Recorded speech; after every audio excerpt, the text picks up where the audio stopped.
ನಮಸ್ಕಾರ ವೀಕ್ಷಕರೇ, MNS kitchen ಸ್ಟುಡಿಯೋಗೆ ಸ್ವಾಗತ. ಮಾನ್ಸೂನಲ್ಲಿ ಮೆಂತ್ಯ ಸೊಪ್ಪು ತಿನ್ನಲಿಲ್ಲ ಅಂದರೆ ಯಾವ ಥರ ಹೇಳಿ. ಅದಕ್ಕೆ ನಾವಿವತ್ತು ಮೆಂತ್ಯ ಸೊಪ್ಪು ಬಳಸ್ಕೊಂಡು ಮೇಥಿ ಚಿಕನ್ ಕರಿ ಅಂದರೆ ಮೆಂತ್ಯ ಸೊಪ್ಪಿನ ಚಿಕನ್ ಕರಿ ಮಾಡೋದು ಹೇಗೆ ಅಂತ ನೋಡ್ಕೊಂಡು ಬರೋಣ. ತುಂಬ ಸಿಂಪಲ್ ಆದಂಥ ರೆಸಿಪಿ, ತುಂಬ ಕಾಂಪ್ಲಿಕೇಟೆಡ್ ಏನೂ ಇಲ್ಲ ಇದರಲ್ಲಿ. ಎಲ್ಲ ಮನೇಲಿ ಸಿಗ್ತಕ್ಕಂಥ ಪದಾರ್ಥಗಳೇ. ಇದಿಲ್ಲ ಅದಿಲ್ಲ ಹೆಂಗೆ ಮಾಡೋದು ಅಂತ ತಲೆ ಕೆಡಿಸ್ಕೊಳ್ಳೋ ಅವಶ್ಯಕತೆಯೇ ಇಲ್ಲ. ಫಸ್ಟು ಚಿಕನ್ನ ಮ್ಯಾರಿನೇಟ್ ಮಾಡಬೇಕು, ನಂತರ ಚಿಕನ್ನ ಕುಕ್ ಮಾಡಬೇಕು. ಈ ಎರಡೇ ಸ್ಟೆಪ್ ಇರೋದು. ಪಟ ಆಗೋಗುತ್ತೆ. ಏನು ಅಂದರೆ ಮೆಂತ್ಯ ಸೊಪ್ಪನ್ನ ನೀಟಾಗಿ ಸೋಸ್ಕೋಬೇಕಷ್ಟೇ, ಕಡ್ಡಿಗಳನ್ನೆಲ್ಲ ಸೇರಿಸ್ಬಾರ್ದು, ಬರೀ ಎಲೆನೇ ಸೋಸಿಟ್ಕೋಬೇಕು. ಒಂದು ಇಡೀ ಆಗುವಷ್ಟು 1 kg ಚಿಕನ್ ಬಳಸ್ಕೊಂಡು ಹೇಗೆ ಮೆಂತ್ಯ ಚಿಕನ್ ಕರಿ ಮಾಡೋದು ಅಂತ ತೋರಿಸ್ಕೊಡ್ತಾ ಇದ್ದೀನಿ. ಇಲ್ಲಿ 1/4 kg ರೆಡಿ ಚಿಕನ್ ಇದೆ. ಇದಕ್ಕೆ ಫಸ್ಟು ರುಚಿಗೆ ತಕ್ಕಷ್ಟು ಉಪ್ಪು ಹಾಕ್ಕೊಳ್ಬೇಕು. ನಂತರ 1/4 ಚಮಚದಷ್ಟು ಅರಿಶಿನ, ನಂತರ 3ರಿಂದ 4 ಚಮಚದಷ್ಟು ಶುಂಠಿ ಬೆಳ್ಳುಳ್ಳಿ ಪೇಸ್ಟ್. ನೀವು ಇದನ್ನು ಜಜ್ಜಿಬಿಟ್ಟಾದರೂ ಹಾಕ್ಕೊಳ್ಬೋದು ಅಥವಾ ಮಿಕ್ಸಿಲಿ ನೀಟಾಗಿ ಫೈನ್ ಪೇಸ್ಟ್ ಮಾಡೋದ್ರೂ ಹಾಕ್ಕೊಳ್ಬೋದು. ನಂತರ ಇದಕ್ಕೆ 2 ಸ್ಪೂನು ಧನಿಯಾ ಪೌಡರ್ನ ಸೇರಿಸ್ಕೊಳ್ತಾ ಇದ್ದೀನಿ. ಆಮೇಲೆ 2 ಸ್ಪೂನು ಬ್ಲ್ಯಾಕ್ ಪೆಪ್ಪರ್ ಪೌಡರ್ ಕೂಡ ಆ್ಯಡ್ ಮಾಡ್ತಾ ಇದ್ದೀನಿ. ಈಗ ಒಂದು 20 ಮೆಣಸಿನ್ಕಾಯಿನ ಸ್ವಲ್ಪ ಸಣ್ಣದಾಗಿ ಹಚ್ಬಿಟ್ಟು ಸೇರಿಸ್ಕೊಳ್ತಾ ಇದ್ದೀನಿ. ನಿಮಗೆ ಖಾರ ಎಷ್ಟು ಬೇಕು ನೋಡಿಕೊಂಡು ಅಷ್ಟಕ್ಕೆ ಹಾಕ್ಕೋಬೋದು. ನಂತರ 1 ಬಟ್ಲಷ್ಟು ಮೊಸರು. ಈಗ ಇದನ್ನು ನೀಟಾಗಿ ಮಿಕ್ಸ್ ಮಾಡಿಬಿಟ್ಟು ಅರ್ಧ ಗಂಟೆ ಫ್ರಿಜ್ಜಲ್ಲಿ ಇಟ್ಬಿಡಿ. ನಂತರ ಸ್ಟವ್ ಆನ್ ಮಾಡಿಕೊಂಡು ಒಂದು ಪಾತ್ರೆಗೆ 2 ಚಮಚದಷ್ಟು ಅಡಿಗೆ ಎಣ್ಣೆ, 3ರಿಂದ 4 ಚಮಚದಷ್ಟು ತುಪ್ಪ ಇಲ್ಲ ಅಂದರೆ ತಲೆ ಕೆಡಿಸ್ಕೊಬಿಡಿ.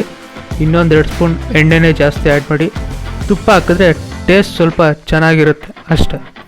ಆಮೇಲೆ ನಾವಿಲ್ಲಿ ಸ್ಕಿನ್ ಔಟ್ ಚಿಕನ್ ತೊಗೊಂಡಿರೋದ್ರಿಂದ ಎಣ್ಣೆ ಚೂರು ಜಾಸ್ತಿ ಬಳಸ್ಕೊಂಡ್ರೆ ಒಳ್ಳೆಯದು.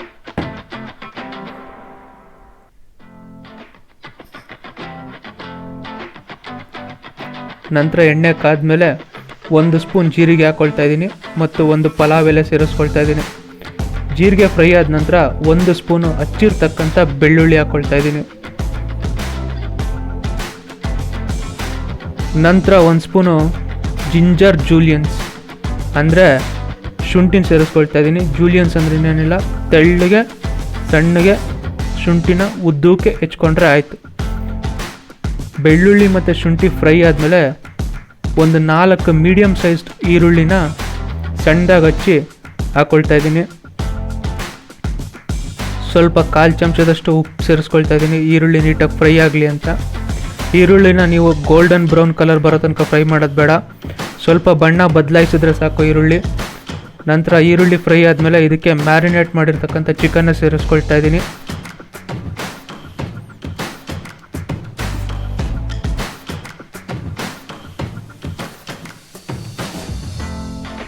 ಚಿಕನ್ ಹಾಕಿದ್ಮೇಲೆ ಎಲ್ಲ ಒಂದು ಬಾರಿ ಮಿಕ್ಸ್ ಮಾಡ್ಕೊಳ್ಳೋಣ. ಈರುಳ್ಳಿ ಚಿಕನ್ ಎಲ್ಲ ನೀಟಾಗಿ ಮಿಕ್ಸ್ ಆಗಬೇಕು. ಚಿಕನ್ ಮಿಕ್ಸ್ ಆದಮೇಲೆ 1 ಹಿಡಿಯಷ್ಟು ಮೆಂತ್ಯ ಸೊಪ್ಪು ಸೇರಿಸ್ಕೊಳ್ತಾ ಇದ್ದೀನಿ.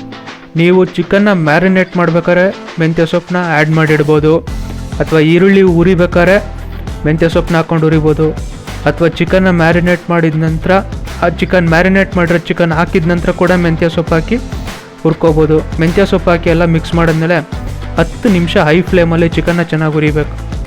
10 ನಿಮಿಷ ಆದಮೇಲೆ ಚಿಕನ್ ಈ ಥರ ನೀರು ಬಿಡೋಕ್ಕೆ ಶುರು ಮಾಡುತ್ತೆ.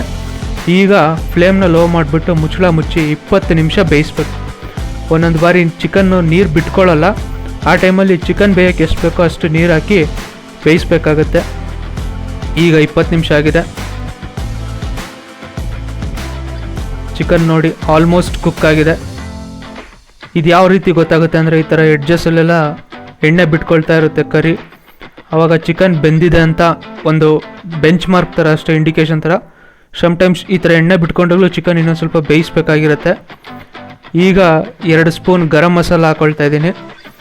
ನಿಮಗೆ ಇನ್ನೂ ಗ್ರೇವಿ ಬೇಕು ಅನಿಸಿದ್ರೆ ಅಡಿಷ್ನಲಾಗಿ ನೀರು ಸೇರಿಸ್ಕೋಬೋದು. ಈ ಟೈಮಲ್ಲಿ ಉಪ್ಪು ಖಾರ ಎಲ್ಲ ನೋಡಿ ಸೇರಿಸ್ಕೋಬೋದು.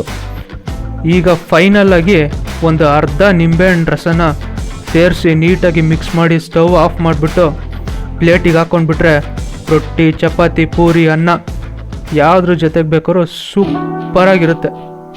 ಮೆಂತ್ಯ ಚಿಕನ್ ಕರಿ ರೆಡಿ. ಈ ರೆಸಿಪಿ ನಿಮಗೆ ಇಷ್ಟವಾದಲ್ಲಿ ನಮ್ಮ ಚಾನಲ್ನ ಲೈಕ್ ಮಾಡಿ, ಶೇರ್ ಮಾಡಿ ಹಾಗೂ ಸಬ್ಸ್ಕ್ರೈಬ್ ಮಾಡಿ. ಧನ್ಯವಾದಗಳು.